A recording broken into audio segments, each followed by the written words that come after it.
Assalamualaikum warahmatullahi wabarakatuh. Kali ini kita akan membahas tentang ikatan kovalen. Ini video keempat tentang ikatan kimia ya. Apa saja yang dibahas? Yang pertama tentang kenapa intan itu lebih kuat daripada arang. Padahal unsur pembentuknya sama, yaitu dari karbon. Nah, ini kenapa ini? Oke, apa itu ikatan kovalen? Lalu bagaimana pembentukan ikatan kovalen tunggal, rangkap 2, dan juga rangkap 3? Kenapa senyawa kovalen ada yang non-polar, polar, dan juga ada yang koordinasi ya, ikatan kovalen koordinasi. Nah, ini kenapa ini? Lalu bagaimana sifat senyawa kovalen? Oke, selamat menyaksikan. Sebagai info, sudah ada video sebelumnya. Bagi yang belum nonton, silakan menonton ya. Ini video pertama, video kedua, dan juga video ketiga.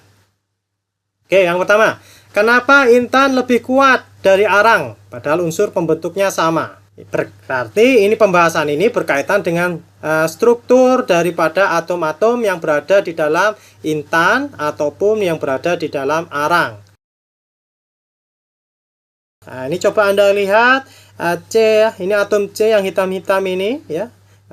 Atom C itu nomor atomnya itu 6. Konfigurasi elektronnya 2 dan 4. Berarti dia punya 4 elektron valensi. Seharusnya dari 4 elektron valensi ini dia bisa mengikat punya 4 ikatan. Nah, seperti itu ya. Punya 4 ikatan. Terserah ikatannya mau diikatkan dengan siapa ya. Kalau ini diikatkan dengan atom C yang lain. Nah, berapa ini atom C ini? Kalau Anda lihat yang di tengah, jangan lihat di samping ya, karena yang di samping ini tentunya akan berikatan dengan yang lain, tapi tidak dituliskan ya.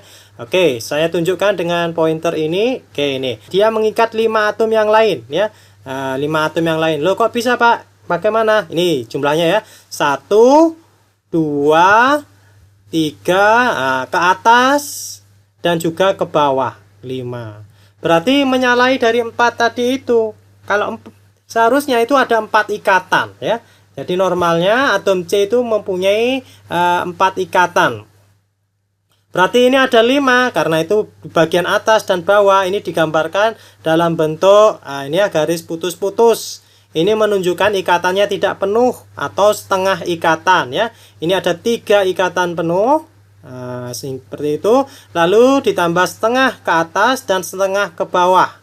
Nah, jumlahnya tetap 4 ya, jumlahnya tetap 4 ikatan, tapi bedanya dia mengikat 5 atom C. Nah, karena ada yang setengah ikatan, setengah ikatan itu rapuh ya, mudah lepas. Nah, sehingga arang ini rapuh. Nah, beda dengan intan ya. Intan ini strukturnya demikian. Ini kalau dalam bentuk isinya ini dapat Anda lihat seperti ini. Oke. Kalau Anda kesulitan bisa lihat seperti ini ya. Oke.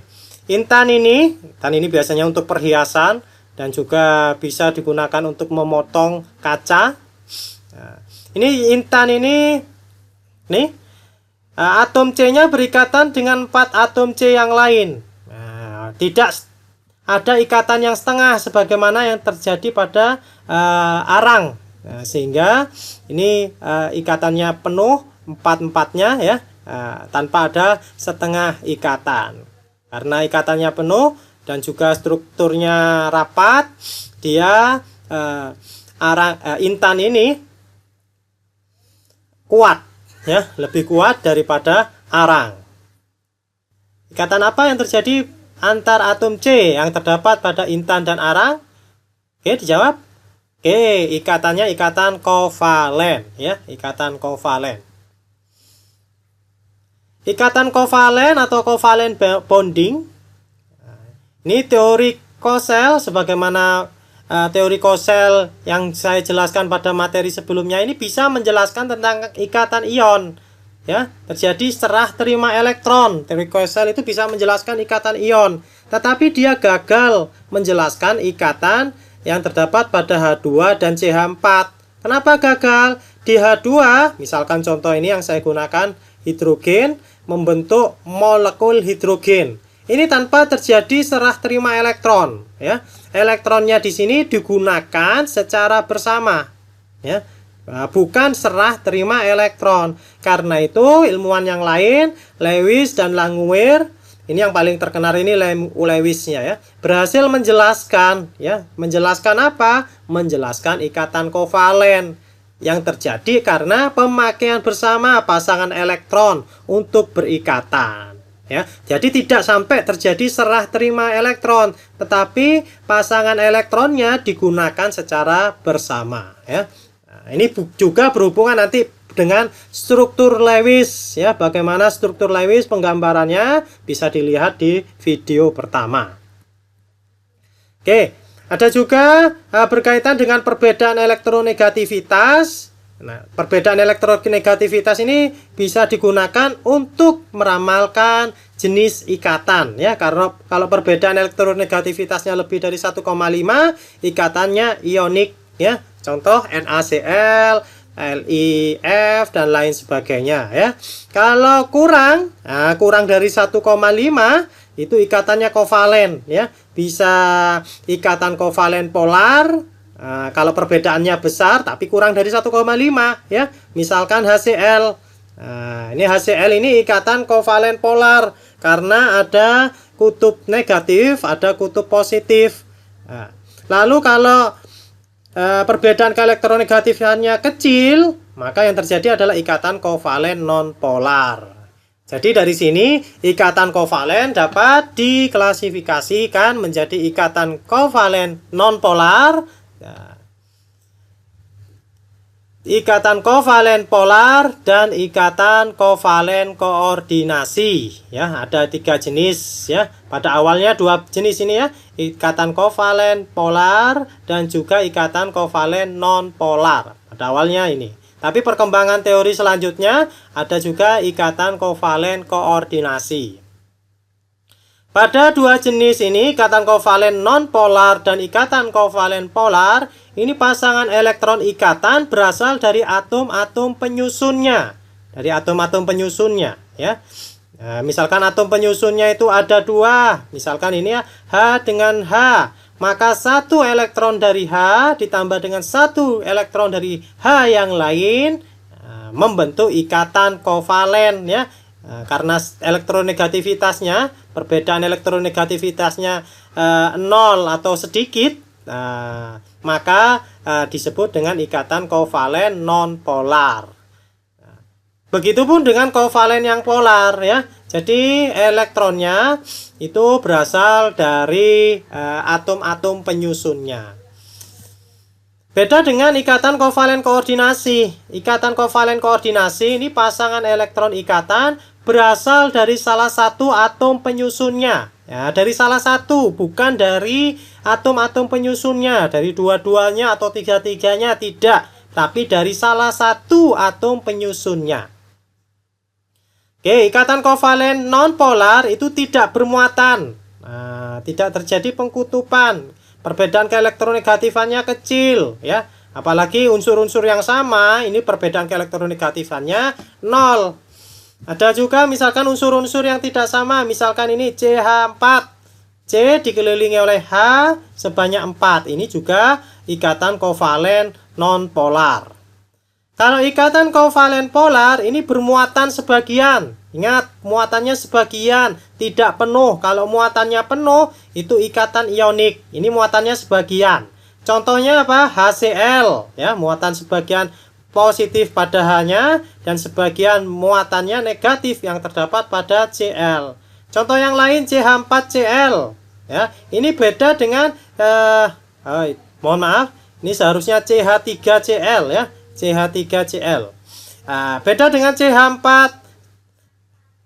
CH3Cl, ini ada C mengikat H sebanyak 3 lalu mengikat 1 Cl. Nah, ini kan terjadi perbedaan muatan ya. Karena di Cl ini banyak elektronnya, maka di sini lebih bermuatan negatif daripada yang berada di sekitar H di sini ya. Contoh yang lain H2O ya, air. Air ini ada yang muatan negatif parsial, ada juga muatan yang positif parsial atau sebagian. Sedangkan pada ikatan kovalen koordinasi, ini ikatan kovalen koordinasi, pasangan elektron ikatannya berasal dari salah satu atom penyusunnya. Nah, ini atom penyusunnya N. N ini nomor atomnya 7 ya. Dia ada 5 elektron di kulit terluar ya. Jika digambarkan 5 elektron, misalkan ini digambarkan, ini yang bulat-bulat ini dari N ya, N.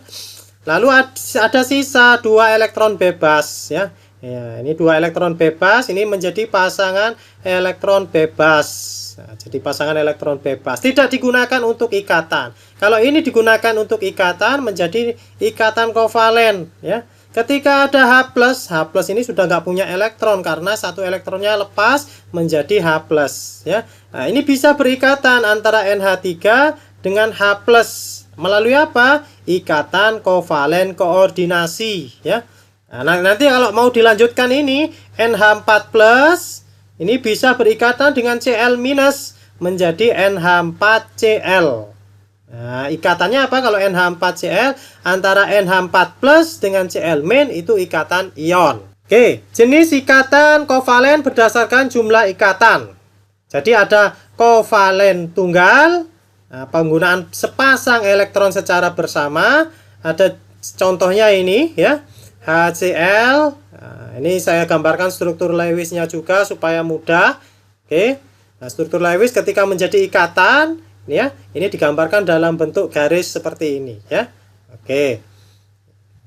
Nah, ini ikatan kovalen tunggal. Ikatan kovalen tunggal, penggunaan sepasang elektron bersama. Lalu ada juga ikatan kovalen rangkap 2. Contohnya ini rangkap 2 ya. Nah, ini penggunaan 2 pasang elektron bersama. Ini 2 pasang, ini 1, 2. Ada 2 pasang ya, 2 ya.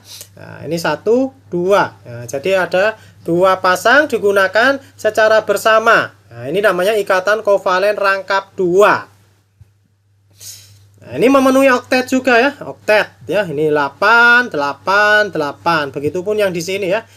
Oke, ikatan kovalen rangkap 3. Ini penggunaan 3 pasang elektron bersama. Ini nitrogen dengan nitrogen membentuk N2 ya. Nah, struktur Lewisnya seperti ini. Nah, ini juga oktet ya, 8, ini juga 8. Nah, jadi ada istilah nanti pasangan elektron bebas. Nah, saya beri bahasa Inggrisnya untuk mempermudah Anda nanti kalau baca literatur yang berbahasa Inggris ya. Nah, bahasa Inggrisnya itu non-bonding pairs elektron atau lone pairs elektron ya. Kalau pasangan elektron ikatan, ini adalah pasangan elektron yang digunakan untuk berikatan. Misalkan H dengan Cl, ini ada yang digunakan untuk berikatan. Nah, ini namanya bonding pair elektron. Kalau yang tidak digunakan untuk berikatan, pasangan elektron bebas. Sifat senyawa kovalen. Pada suhu kamar pada umumnya berwujud gas, cairan, atau padatan. Nah, wujud suatu zat ini dipengaruhi oleh MR senyawa ya.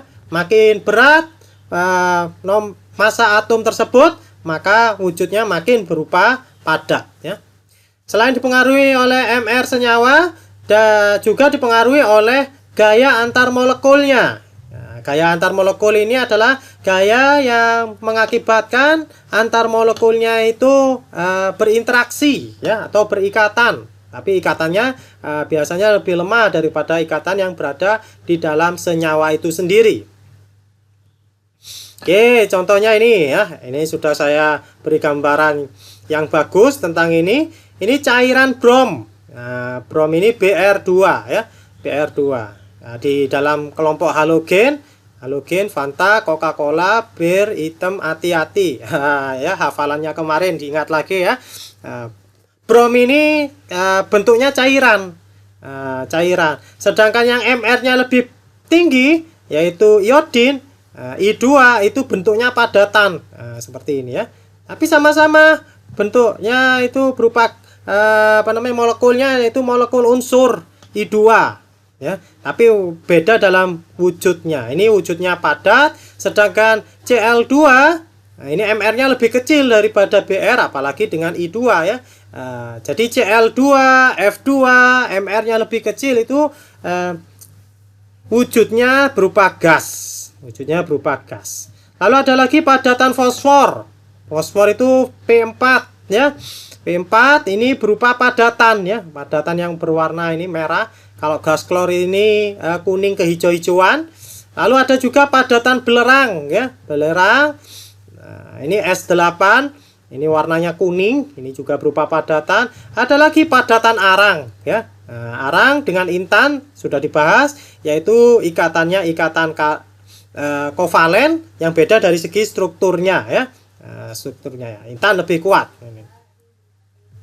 Titik leleh dan titik didih relatif lebih rendah dari ikatan ion. Contoh ya, titik didih air itu 100 derajat Celcius, cuka 119, garam dapur, nah ini beda. Garam dapur ini sudah melonjak jauh ya, menjadi 1517 derajat Celcius. Nah, kenapa? Nah, sebagaimana ikatan ion antaraksi atau ikatan antara kation dan ion negatifnya itu sangat kuat ya, sehingga perlu energi yang besar, panas yang besar untuk mendidihkan atau melelehkannya ya. Gaya antar molekul yang dimiliki senyawa kovalen itu lemah, meskipun ikatan kovalen adalah kuat, terutama kovalen-kovalen yang membentuk kristal kovalen ya. Kristal kovalen sebagaimana intan itu ikatannya sangat kuat. Ini contoh titik didih beberapa senyawa ya. Nah, ini senyawa kovalen H2O, H2S, H2Se, H2Te dan lain sebagainya. Ini kebanyakan itu di bawah 0 ya, di bawah 0 titik didihnya. Nah, ini kalau mengikuti kecenderungan seharusnya ini H2O ini berada di bawah ya. Nah, di bawah 0 juga. Tapi ini kenapa kok di atas? Nah, ini nanti ada pembelajaran di ikatan hidrogen ya. Jadi antara H2O ini ada ikatan hidrogen, begitupun dengan HF dan NH3 ini juga ada ikatan hidrogen, sehingga titik didihnya itu lebih tinggi daripada titik didih di dalam satu golongannya itu ya.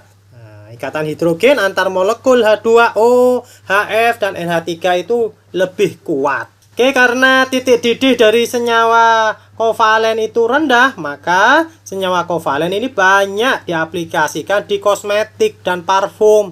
Titik didih rendah dia berarti mudah menguap. Mudah menguap, bisa dicium dengan mudah baunya ya, sehingga digunakan di dalam parfum. Contohnya apa? Etanol ya. Nah, ini contoh dari kosmetik buatannya dosen UNESA ya, profesor kerjasama dengan dokter ya. Nah, dari emas kalau ini ya. Oke, senyawa kovalen yang lain sifatnya ya. Senyawa kovalen larut dalam pelarut nonpolar seperti benzena, dan beberapa diantaranya dapat larut dengan pelarut polar seperti air. Contoh soal ya.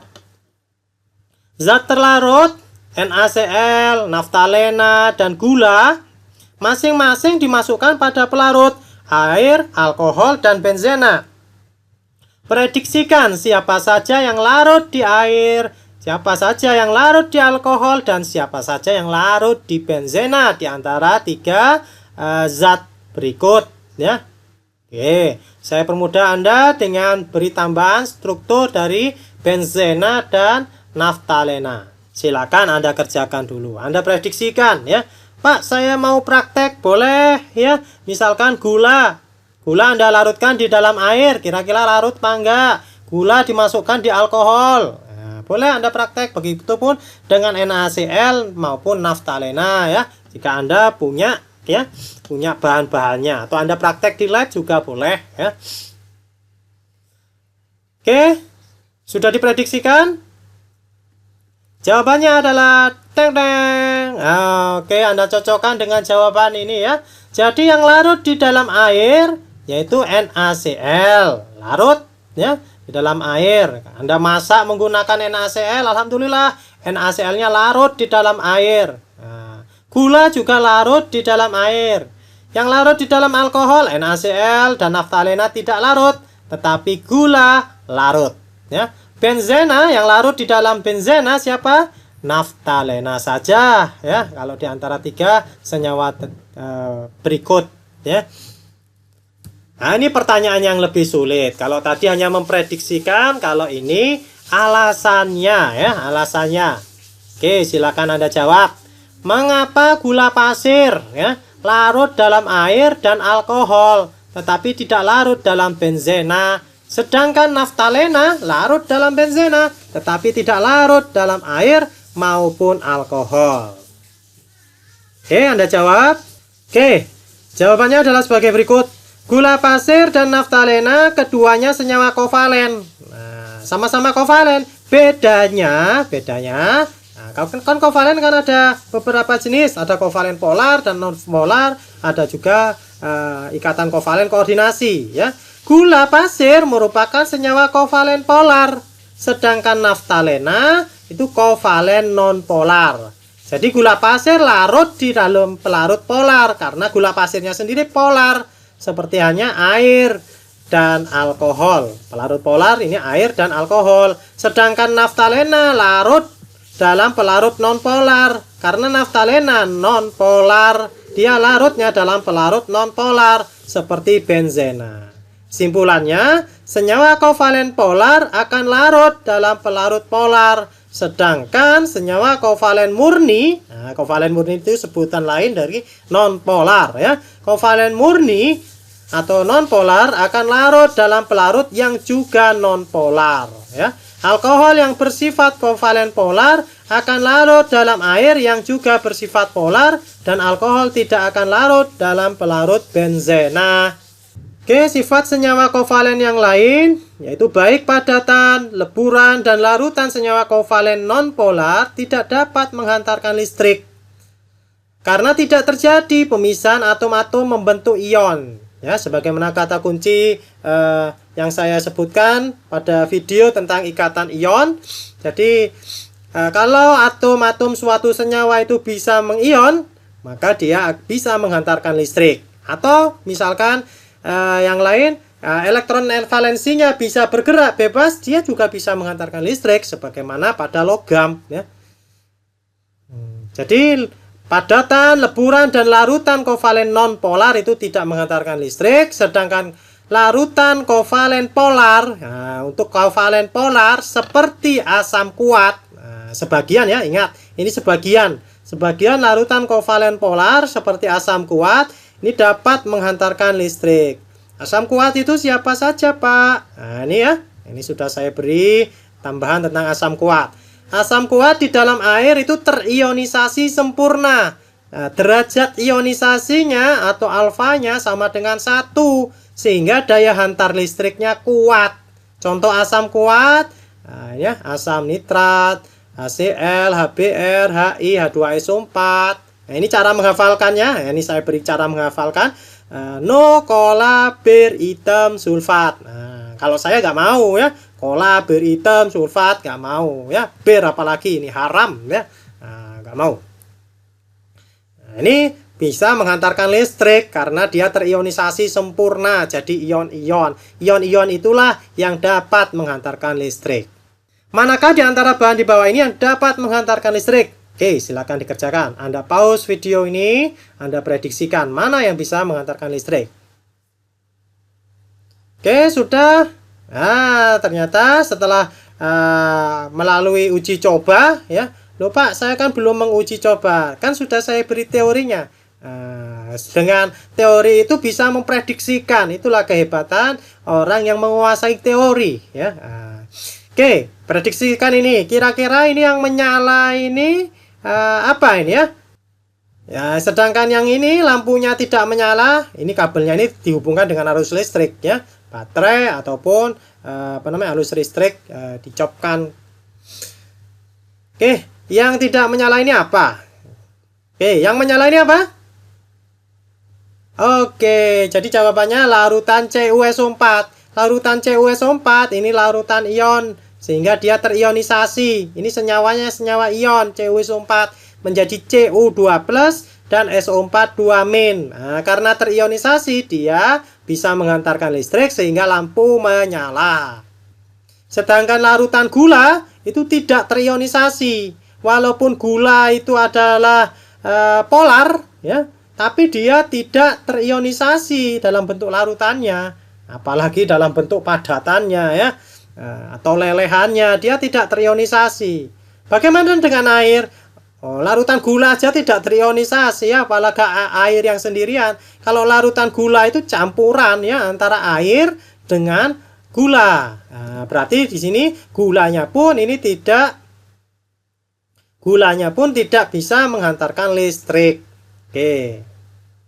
Oke, demikian video tentang ikatan kovalen. Semoga Anda paham, Anda juga sehat walafiat. Amin, amin ya robbal alamin. Jangan lupa subscribe, like, dan share.